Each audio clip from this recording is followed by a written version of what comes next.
Hello નમસ્તે જય કાના good morning.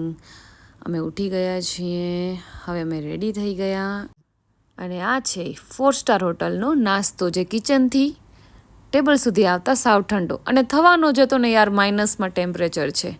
હવે અમે નીકળ્યા અહીંયા હોટલથી ફરવા માટે અને આ છે અખરોટ અને એપલના ઝાડ અને આ છે ગુલમાર્ગનો ખૂબ જ સુંદર રસ્તો, બહુ જ સરસ છે. અને આ છે અતિ સુંદર ખૂબ જ સરસ ગુલમાર્ગ અને અહીં કાલે જ બરફ પડ્યો છે અને હવે અમે અહીંયાથી જઈ રહ્યા છીએ ગોંડોલા રાઈડ ઉપર. આ છે ગોંડોલાની રાઈડ. હવે અહીંયાથી અમે જઈ રહ્યા છીએ ઉપર તરફ, જ્યાં માઇનસમાં શાયદ ટેમ્પરેચર છે, એટલે ખૂબ જ ઠંડી છે ઉપર.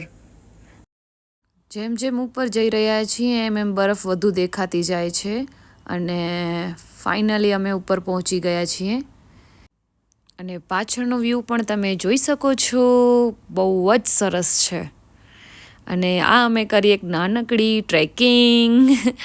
અમે જઈ રહ્યા છીએ ઉપરની તરફ અને અહીં લોકો અલગ અલગ રાઈડ કરી રહ્યા છે. અમે તો ના કરી બાપા, આમાં કેવા ભંગાઈ, આ બધાય ભંગાણા જ છે અહીંયા, એટલે અમે એન્જોય કર્યો, વ્યૂને ખૂબ એન્જોય કર્યો, આ બરફ સાથે રમ્યા. અને હું અહીંયા હવે ચેક કરું છું બરફને કે ફ્રીજ જેવી બરફ છે કે અલગ બરફ છે. ના ના, લાગે તો એવી જ છે, ફ્રીજ જેવી જ. પણ આ તો બહુ ઠંડી લાગે છે, ફેંકો ફેંકો ફેંકો, ફેંકી દો. હવે બરફ ફેંક્યા બાદ મેં ચલી દેખો પહાડો કી ગલી. હવે બરફમાં રમીને પહાડો વચ્ચે હાલીને હવે લાગી ગઈ ખતરનાક ભૂખ, એટલે જમવા માટે નીકળી પડ્યા. આ છે રેસ્ટોરન્ટ જ્યાં અમે જમ્યા અને જમીને નીકળી પડ્યા અમે શોપિંગ કરવા માટે. થોડા આગળ નીકળ્યા કે ડ્રાયફ્રૂટની સારી એવી શોપ આવી, બહુ જ મસ્ત. અને ઈ ભાઈએ જે એક્સપ્લેન કર્યું છે, OMG.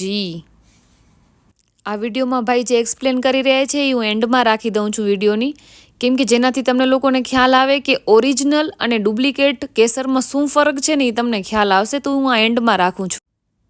અને અહીંથી આગળ ગયા અમે ધ હેન્ડલૂમમાં, જ્યાંથી અમે લીધી પશ્મિના સોલ.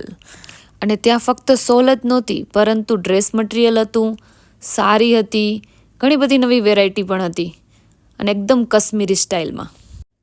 અને અહીંથી હવે અમે જઈ રહ્યા છીએ હોટેલ તરફ. પછી અમે ખાધો મકાઈનો ડોડો. ત્યાંથી આગળ જતાં જ ફૂલ ટ્રાફિકમાં ફસાઈ ગયા, સારા એવા. આઈ થિંક 1 કલાક સુધી અમે ટ્રાફિકમાં હતા. ફાઇનલી અમે આવી ગયા રૂમ પર. હવે આપણે મળશું નેક્સ્ટ વ્લોગમાં. Bye bye. ये नरम रहता है जैसे मखमल हो, मखमल की तरह ये नरम रहेगा.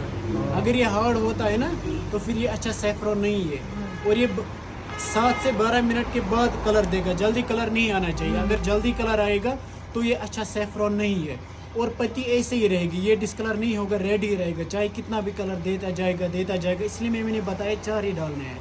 बाकी 100 साल भी रखो, ओरिजिनल केसर खराब नहीं होता है. और ये मोगरा सैफरॉन है, कश्मीर का अपना सैफरॉन है और पूरा कश्मीर की पहचान सैफरॉन से है.